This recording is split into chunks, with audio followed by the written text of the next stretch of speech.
go, Charlie.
And good evening, friends, Romans, countrymen, ladies, gentlemen, boys and girls.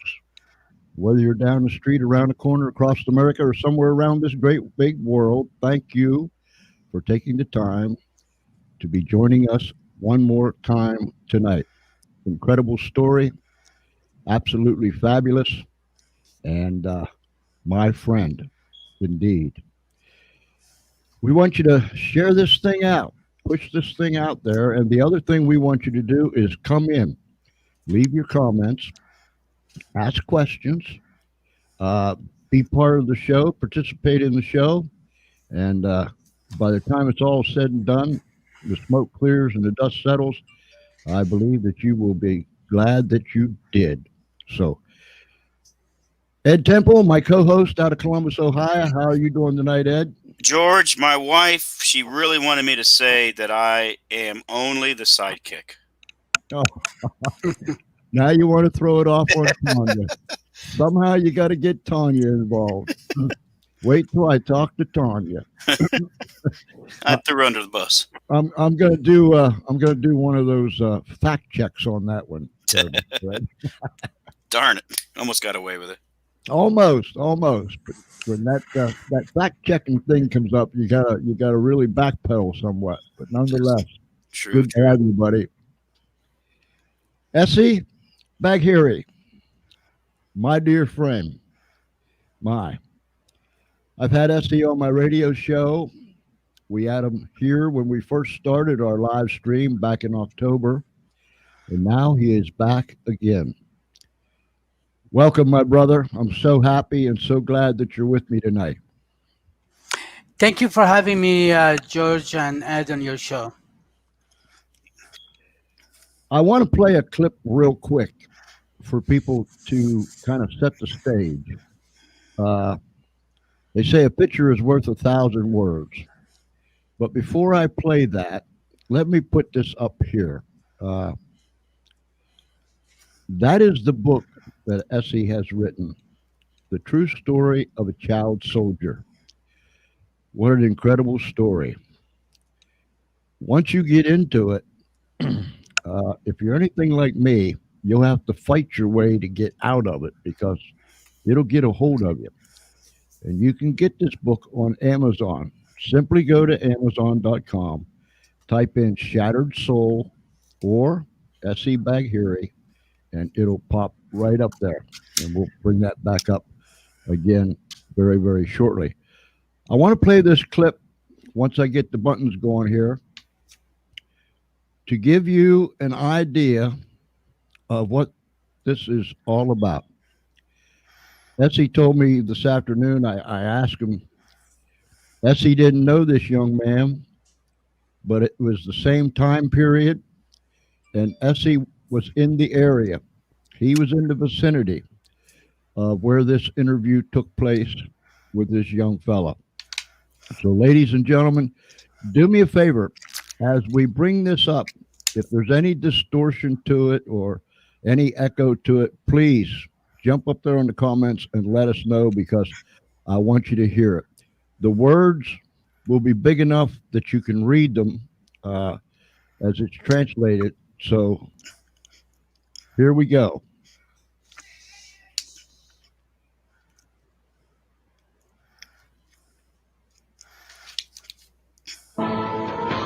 بسم الله الرحمن الرحیم رب اشرح لی صدری و یسر لی امری واحلل عقدة من لسانی یفقهوا قولی. و سلام به امام زمان عجل الله تعالی فرجه الشریف و نائب برحقش این قلب تپنده مستضعفان جهان امام خمینی و شهدای راه حق و حقیقت و مجروحین و معلومین. من مهداد عزیزاللهی نظامی از اصفهان هستم که 14 سالمه و انگیزه‌ای که باعث شد به جبهه بیام واقعا اون برادرایی که قبلا جبهه بودن و می‌اومدن و برای ما تعریف می‌کردن که جبهه چه خاصیت‌ها خوبی داره که مثلا هر کی بره دیگه ساخته میشه از هر لحاظ و دیگه اون ناخالصی‌هاش و اون گناهاش دیگه در اونجا در جبهه معصیت دیگه نمیشه. من به جبهه اومدم تا شاید بتونم در راه خدا کمک کنم و گناهانمون پاک بشه. شما بوده چند وقت تو جبهه هستی؟ الان در حدود 8 ماه در جبهه بودیم که 3 ماهشو در کردستان بودیم. در کردستان چیکار می‌کردی؟ در کردستان جمع تبلیغاتی بود که ما کار میکرد. الان که تو گروه تخریب هستی اون چیکار کردی تو این مدت 8 ماه؟ تو این مدت البته ما هیچ کاری نکردیم. هر کاری که میشد اون کار خدا میکرد. ما فقط وسیله بودیم و همین حالا که ما داشتیم با موتور از خط میومدیم یه خونپار تقریبا 5 متری ما خورد، قشنگ 5 متری که موجش ما رو تکون داد ولی ما هیچ یک ترکش هم نخوردیم و ما فقط وسیله در این جبهه ها. خودمون هیچ کاری ضعیفیم در مقابل این قدرت ها و اینا. فقط خداست که ما رو یاری میکنه. بگی که اینها رو که عراق در محورهای مختلف میکاره تا با خونسا کردید و آیا مین کاشتید برای محور خودمون؟ خونسا بله کردیم یک مقدار. این در عملیات بیت المقدس بود که برای برادرم همون فتح شهر مرحله اول و دوم و سوم بیت المقدس بود که ما معبر باز کردیم و این عملیات رمضان بود که باز معبر باز کردیم تو تیک نجف اشرف بودیم که واقعا معجزات زیادی بر ما شد و همین عملیات که البته من معبرشو باز نکردم تو گردان بودم. بگو که پدر مادرت وقتی می‌خواستی به جبهه راضی بودن ازشون اجازه گرفتی یا نه؟ پدر مادر من اتفاقا اون زمینه که اومدن به جبهه رو خودشون برای من درست کردن و آقا واقعا از اونا تشکر میکنم که اجازه دادن که بیام جبهه و به بقیه پدر مادر هم میگن که اینقدر احساساتی نباشن وابسته نباشن که فرزندشون بیاد جبهه و واقعا این جبهه ها الان بیان جبهه ها این بیان لطفا فرزندشون بیان خداشون بیان ساخته بشن در این جبهه ها. به نظر من هر کس حداقل باید 1 هفته رو بیاد و این جبهه ها رو حتی به صورت تماشا نگاه کنه. اما رفتی برای کدومی گلداری کنی؟ در رفتیم از نظر اهمیتی درسته کجا.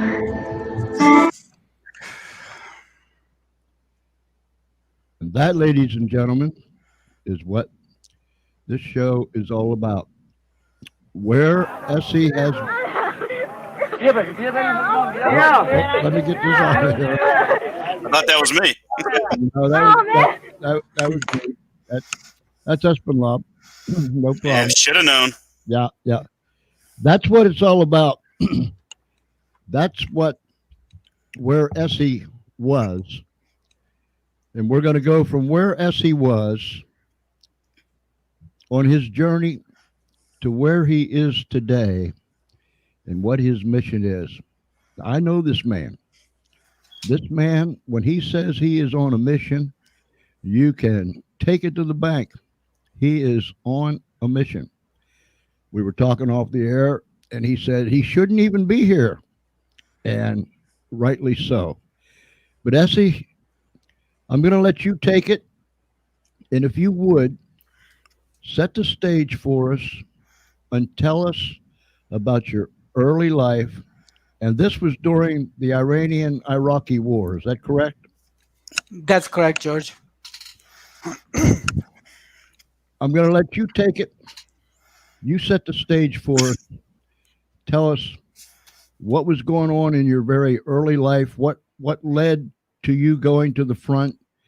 Uh, the things that you encountered, the way that you got out, uh, and the awful trauma and turbulence that you faced uh, later on in life as a refugee in not just one, but perhaps many countries, trying to find yourself, the dark spots, the deep spots that you went into. It's yours, brother. Go ahead. Thanks, George, and again, thank you guys for excuse me, for having me on your show. And see,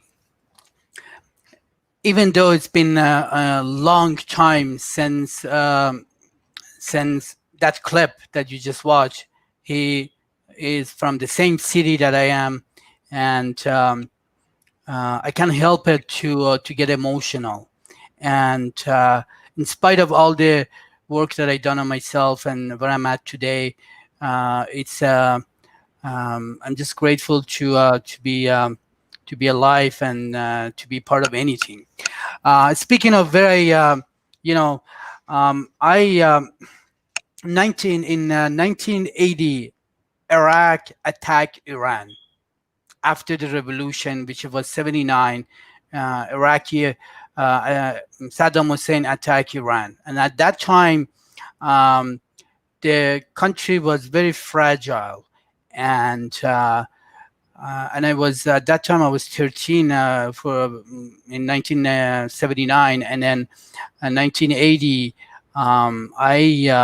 we were basically in a mission to protect our country, and I believe that I was too young, and even that little boy, he got killed. What you just saw, he got killed in the war, and it's very unfortunate. But this is a reality of war and the reality of life.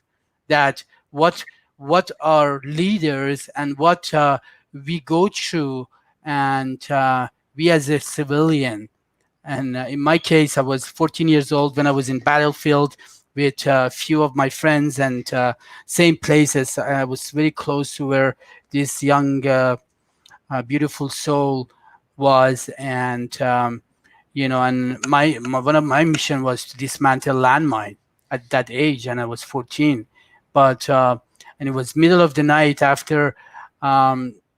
I saw my friend step in a landmine in front of me and throw me a few meters away, and I became conscious, and there's chaos around me, and I suddenly realized that I don't want to die, and this is wrong. I'm just a kid, but I couldn't go back and say, "Hey, I'm sorry, I changed my mind." So the thought came to my mind. I pulled out my gun and I put it in my left arm, and I shot myself. And I cannot imagine, and I don't wish for any 14 years old kid to go through that experience, but unfortunately I did, and that's basically where my story begins, guys. When after you shot yourself in the arm, they removed you from the battlefield, uh, and that took you out of the service of your country. Is that correct? Well, they didn't know that I shot myself. They thought that I got shot by Iraqis, Right. and so they took me back with a bunch of other injured, and I saw chaos and atrocity in and at that time, and they took me back, and then and I thought I'm going to be okay, but I had no clue that the challenges that I was up against, and I went back to Iran, and I had 93 stitches, 3 surgeries, and because of that wound, and but I physically got well, my physical everything, but I had no clue about the psychological impact that I'm going to experience in future. Yeah, that's exactly what happened. Hmm. When was it, Essie, that all of a sudden you begin to experience the psychological effects from this? It's like you said, no 14-year-old kid should have to go through this. How much longer was it before you went through these psychological effects and things started to spiral out of control? Right after they sent me back to the same city as Isfahan, which is where I'm from, and it's the same. And when I started to realize everybody treat me like a hero, but I start to feel guilt, shame, remorse that I was a coward. Why I shouldn't have shoot myself. I should have go through my mission and blow myself. This battle inside my head that I couldn't, feel guilt and that is start to right like even few weeks after I got back to Iran, and that's basically I was living double life at the time. Ed, Ed, you got your mic. Yeah, I had to unmute that. I think I heard you talk about not today, but on another show, you talked about uh, you had escaped, and you talked about Iran during this war had become more religious, and that had a lot to do with the new mindset in Of Iran. Can course, you talk about that at all? at the time after the revolution, which was Shah, the new regime, it was all about the Islam and about you know, and it's basically everything was religion, and that's where the mindset was.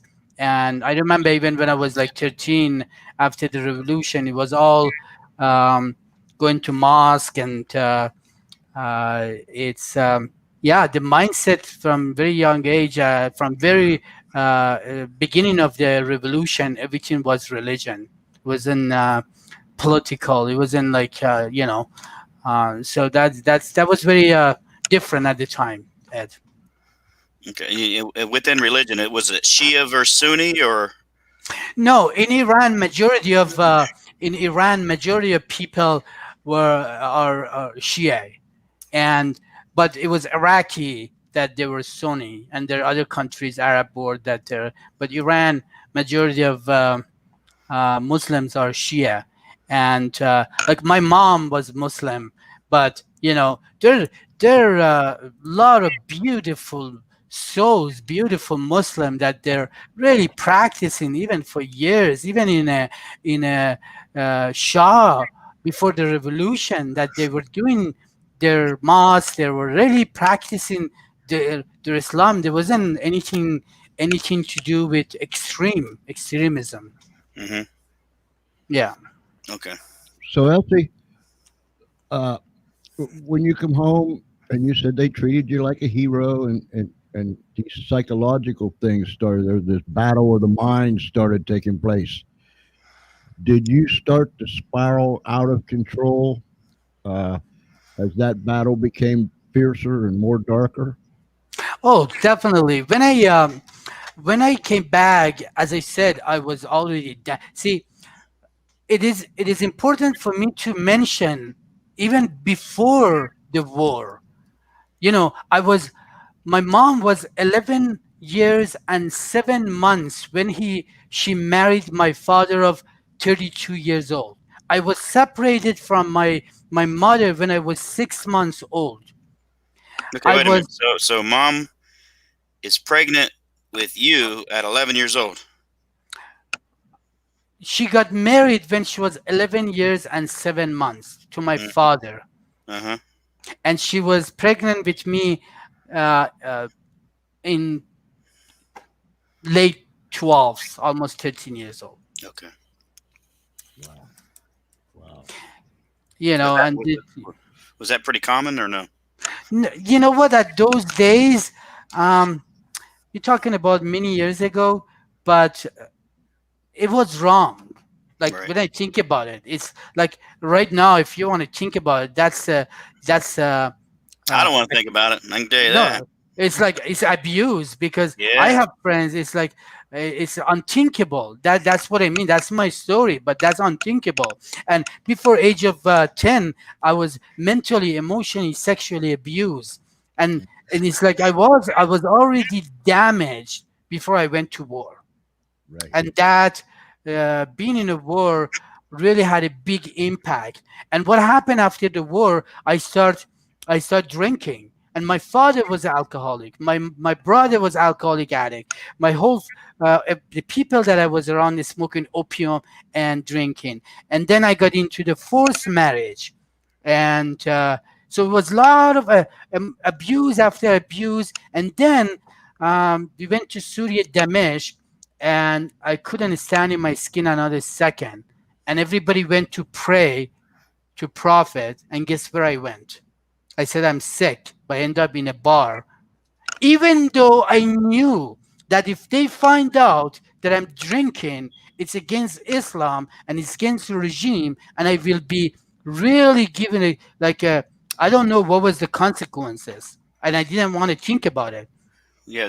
We're obviously the United States and the rest of the world, for that matter, is we're kind of stuck on this racial thing. Everything's being racialized Yeah, for somebody's purpose. And one of the things I heard you talking about before was how you didn't feel white enough and you didn't feel black enough. Can you explain what that means?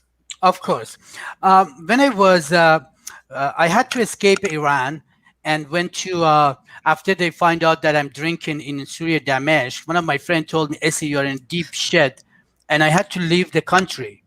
So I escaped from Iran to Istanbul. I Istanbul from to East Germany, jumped in a midnight train, went to West Germany, became refugee in a refugee camp for 2.5 years. Now, no, really, I really wanted to change. But that's the time that I start feeling racism. People came to me and said, what the F you doing in my country? Now I'm feeling like I'm not white enough, I'm not black enough, I'm not good enough. But I was already, you know what, I was already psychologically not well. Hmm. And so that's when I talked about not white enough, not black enough, not good enough. So, Essie, from the time you were uh, before you were 10 years old, before you were 9 years old, this was circulating. You were already damaged goods, as you said, and then it's almost like you're going down an escalator. You know how they going up they go one speed, going down they go the other Hmm. speed. But as time goes on, somebody pushed the button or pulled the handle and started to crank that escalator up. And it became going faster, faster, faster. And you're going down, down, down. So you're almost spiraling out of control. How old were you uh, when you got out of Iran? I was 17 when I left Iran. I was 17, and then being in refugee camp in Germany for 2.5 years.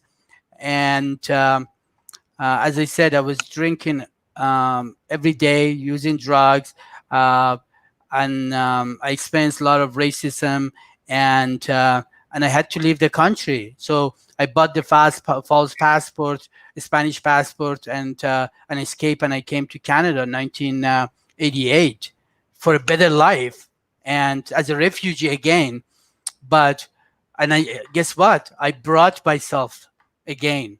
Mm-hmm. Doesn't matter where I go, here I come with all the trauma, depression, anxiety, and I had no clue. This is what's baffling about my story.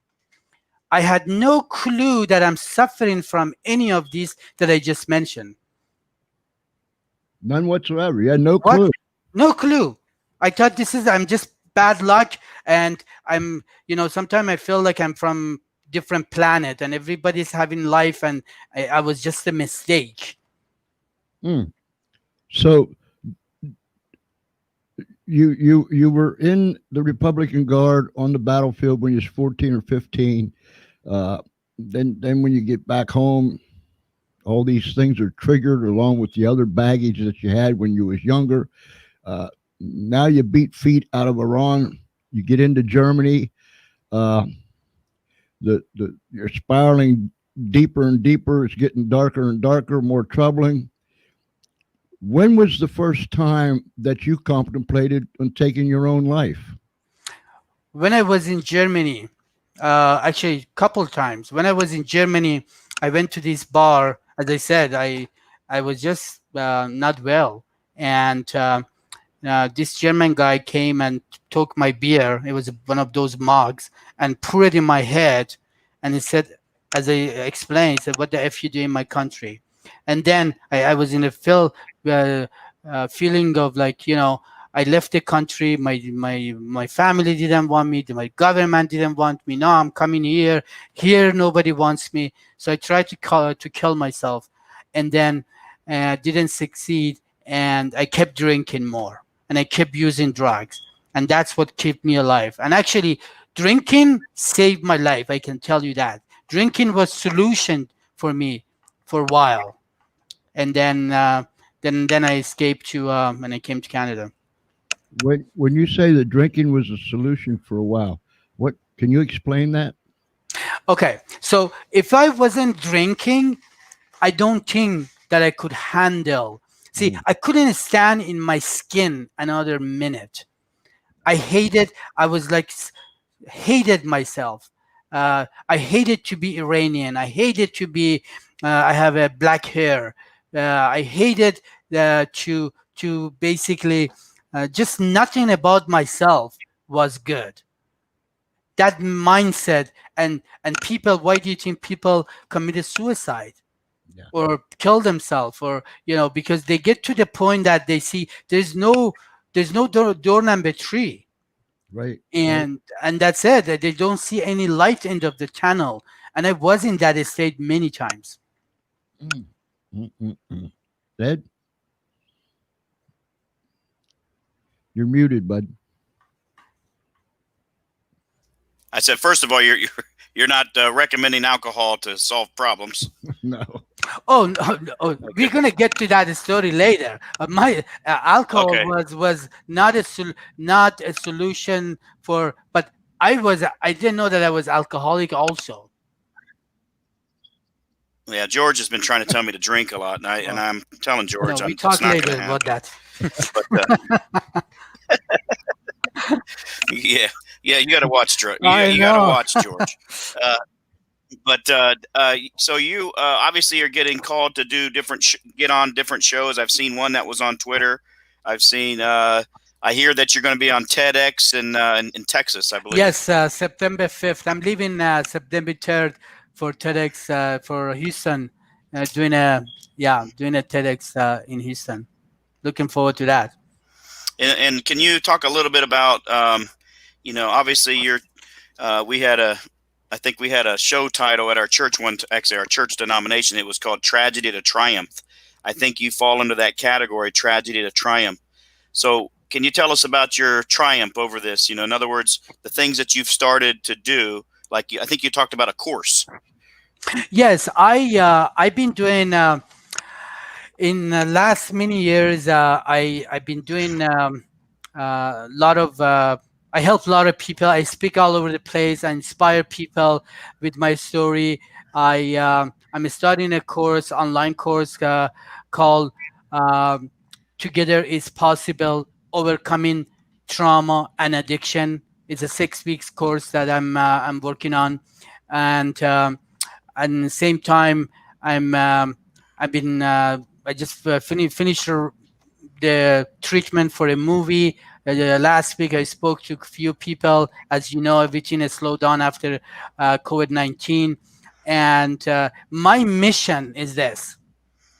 My mission is to inspire and help people and spread the love. Doesn't matter where we are from.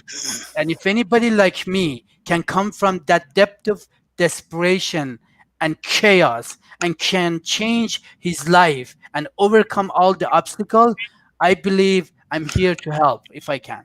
Yeah. You know, Essie, there are a ton of people out there in our country, in Canada, around the world Hmm. that are so deep in despair. They are so low that they went through the bottom. They went so low that they have to look up to see the bottom. And they are grasping, like a man that's drowning. Throw him anything and he'll grasp for it. There are so many broken hearts, minds that are shattered, souls that are shattered, just like yours was. When you contemplated suicide for the first time in Germany, were there times after that you also contemplated suicide or attempted suicide? Well, I after Germany, when I came to Canada, there was time that um, my behavior was trying to kill myself slowly, but it wasn't like directly trying to kill myself. You see what I mean? The way Yeah. that I behave, my action, my drug addiction, homelessness, the places that I put myself in. And we don't. One thing that I think it would be really beneficial for your audience is this. Um, the biggest thing that helps me today, in spite of financial difficulties, in spite of all the trauma, depression, everything, what am I really grateful? Because listen, me and you live in the most beautiful country, technology, everything that we really wanted, Hmm. and we still complain, about this and about that, and the government is this, the president is doing that, and like, what are we really grateful? Look around the family, and that's, I think, every time that I talk or whoever reads my book, that they come and see you after reading your book and your story, I realize, oh my God, I'm so blessed and grateful to live in the way that I live in a country that I'm living. Yes. Yes. Ed, you got something? I was going to go back to British Columbia. I thought that wasn't that disputed lands there. The United States was saying it was ours, and the British were saying it was theirs. I don't know. I was stuck on that, looking that up. I don't know. But going back, so a lot of people don't know. Well, first off, Saddam Hussein, if I'm not mistaken, was a Sunni, Yes. and so the war with Iran and Iraq, where wasn't it about Sunni versus Shia, or am I missing something? Well, the word. See, that's the thing. The word with now we're going to some kind of politics things, but which I don't want to talk about politics. But I'm giving you a couple points here. Okay. The war with Iran after the revolution, Uh-huh. Saddam thought now is a good time because Iranian are weak after the revolution, and it's a good time to basically attack Iran. And they had some dispute regarding religion and some land and island, and then with help of U.S. It's all documented. Yeah, With the help of United States was Yeah, United States was a huge back to Saddam Hussein. well. So We were straddling the fence. I think we were funneling money in both sides, depending on who won. exactly, yeah. Yeah. Yeah. when you tell me, because I read this. Let me look this up real quick up here. You spent uh-huh, uh-huh. As soon as I find it, uh I'm probably just going to have to ask you flat out because I can't remember where I saw it. Go ahead. How many rehab centers have you been in? Well, that's a great question, and that's why I was talking about being grateful. And people ask me, I've been to 17 treatment center, 29 detoxes, psych wards, homelessness, to the point that I was like, and but one thing, I never give up. I never give up. I knew, and this is it. I believe. See, I can tell you that I spoke with over 1,000 people and listened to their sorrow, to their trauma, to their addiction, to their depression, and if and vice versa. I start to sharing my story, and I start to every time that I share my story is like a piece of that trauma was left off, because the biggest things that keep us sick is secret Yeah. and not talking about it, George. Hmm. Not you know, and because as a man, we don't. We've been. I was taught, don't talk about your feeling. As Hmm. a man, you gotta act like you're tough, Yeah. and that's what kill us. Mm. Give me those numbers again, Essie. How many detox centers? So, 29 detoxes, uh-huh. 17 treatment centers, few psych wards, homelessness. Just name it. It's like I and people ask me, Essie, how could you go through all these things? And Yep. this is a common question I get, and you can read it in my website. Couple people read my book, and this is what their comment is: how could someone go through so much? And this is just uh, pieces of what I'm talking to. When you read my book, um, and they ask this question: how would it possible that you go through so much and you become who you live, like the person you are, kind, considerate, generous, talking about love, and you know what, that's all about my experience, want to benefit others. And I don't know if that I answer your question, George. What would you call your turning point? I mean, is there an event that turned things around, or was it just a a progression of things?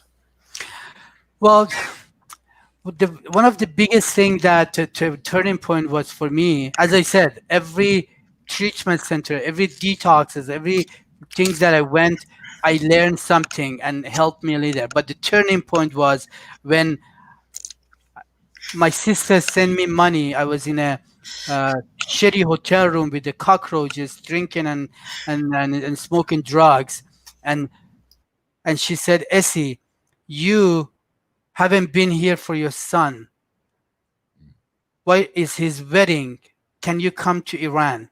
And I could go at the time after I find out. Guess what happened? 3 hours. I bought the ticket 3 hours before my flight. Ted, I mean Ed. I drank and I used drugs and I canceled my ticket, and they drove 500 kilometers from my city to Tehran, 4 cars, 20 people, my sons, both of them, to take me. And guess what happened? I'm drinking and using drugs, and I'm crying and bawling all night in a self pity. And I never impacted my family before. I impacted, but not like this deeply.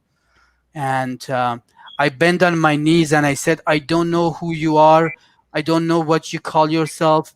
Jesus, Allah, Buddha, whatever your name is, either help me or kill me.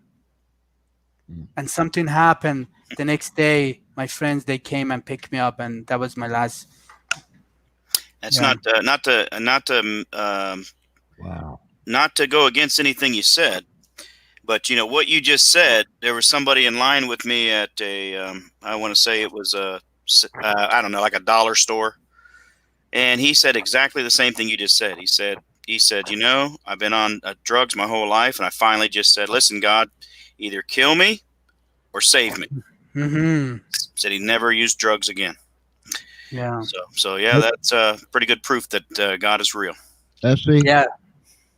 I think I mentioned this both times that we've been together on the radio and on the previous live stream, and I'll mention it the third time. In fact, I know I did. There's a song that says, and I sing it, I hum it, I think about it all the time. When he reached down his hand for me, I was lost and undone without God or His Son. Isn't it amazing, Essie, that Hmm. that you fell to your knees and you said, "I don't know what your name is. I don't know Hmm. what you call yourself," but yet that hand reached down and touched you, and all of a sudden, like you just said, something happened. Isn't Hmm. that amazing, Essie? Well, totally. That's it. I one thing I do every day. I get up every morning and bend on my knees, and I pray and I ask. I don't know what. Please direct my thinking. I don't know what to do. Please direct me to be in service to someone or some people. And throughout the day, it's like it's something happened when I'm in service to other people. It's like something that you can't buy, the feeling that you cannot go to a store. Doesn't matter how much money you have, you cannot buy that feeling when you help someone else. Mm, mm-mm. I just every time we talk, I I am just amazed.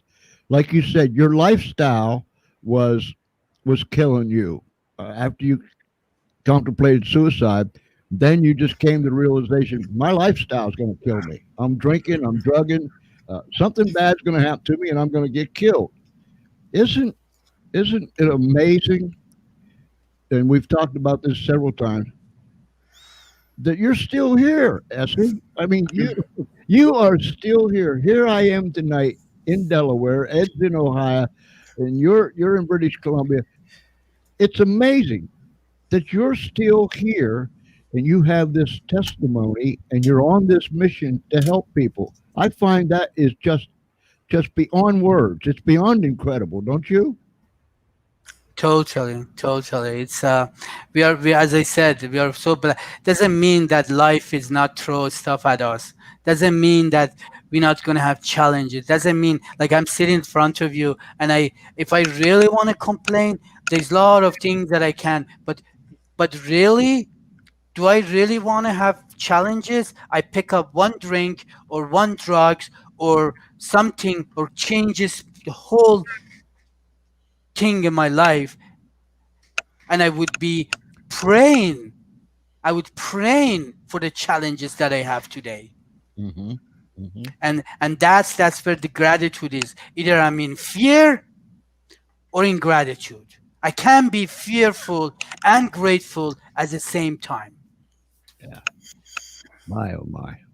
What an incredible. Your attitude, your attitude and your perspective on life is an uplift in and of itself. And I know for a fact that you've already helped many people uh, just from those two things, your attitude and your perspective on life. And you're on a mission. Tell me what this mission consists of and where it's taking you.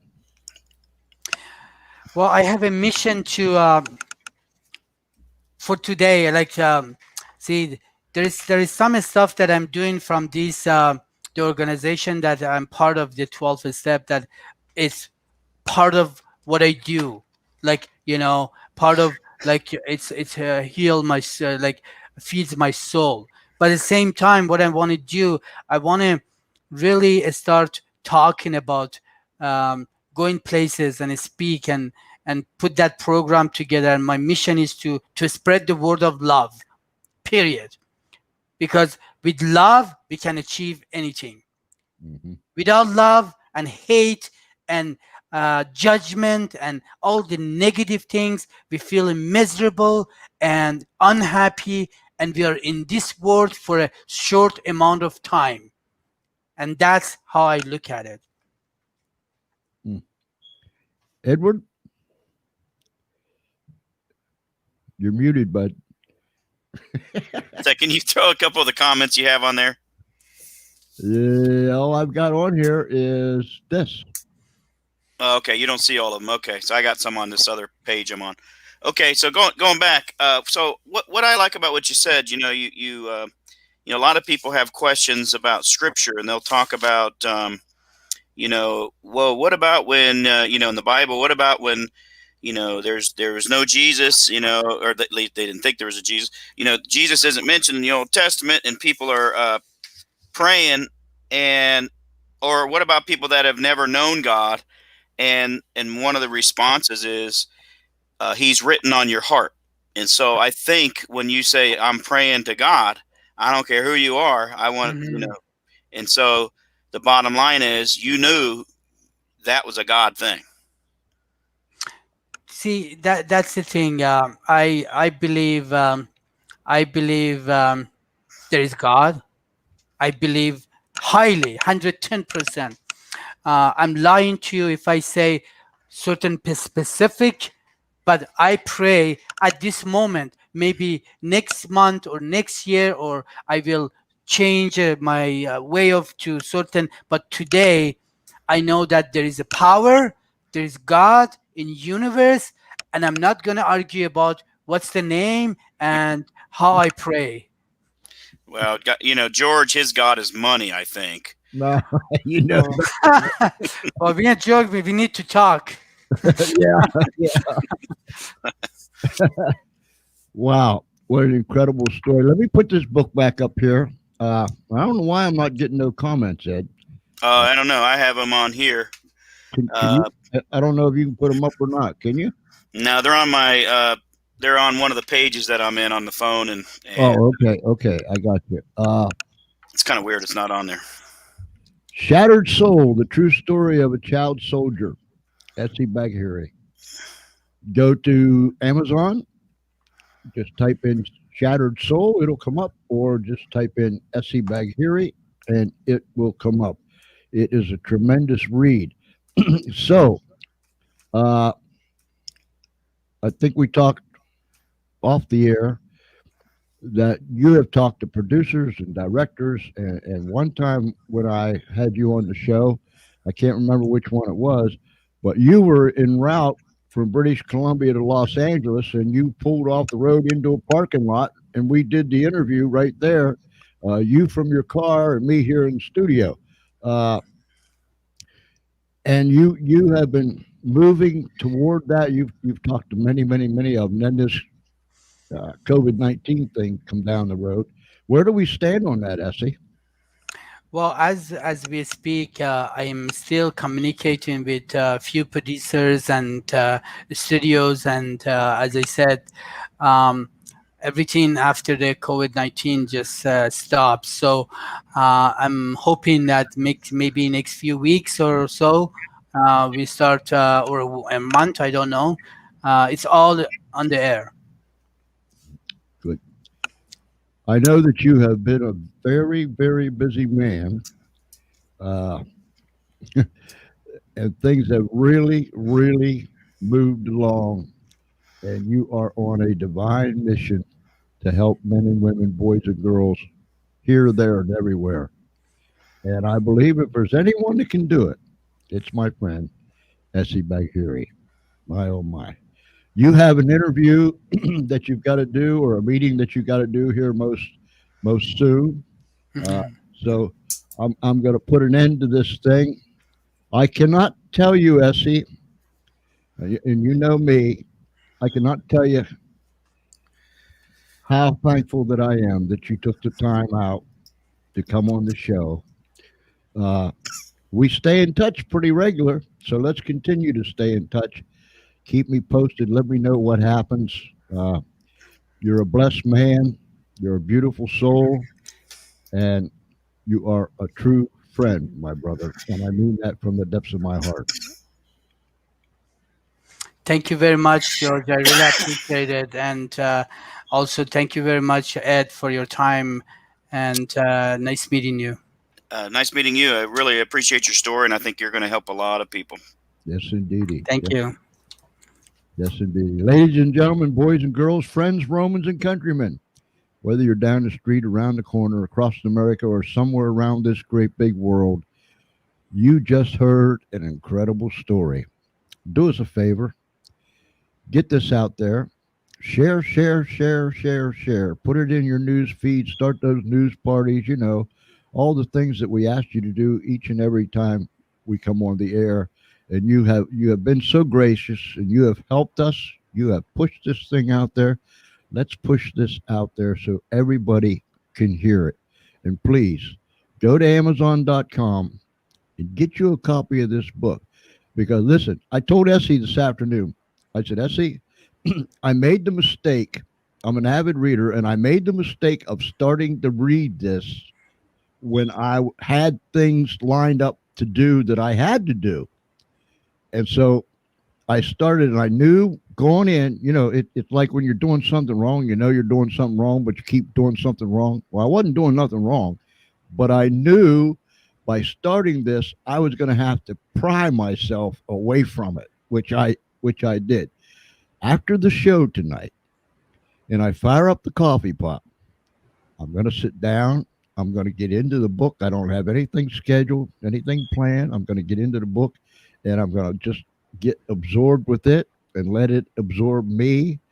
And so please go to Amazon, get that book, Shattered Soul by Essi Bagheri, just Shattered Soul or Essi Bagheri, and get that and get in it.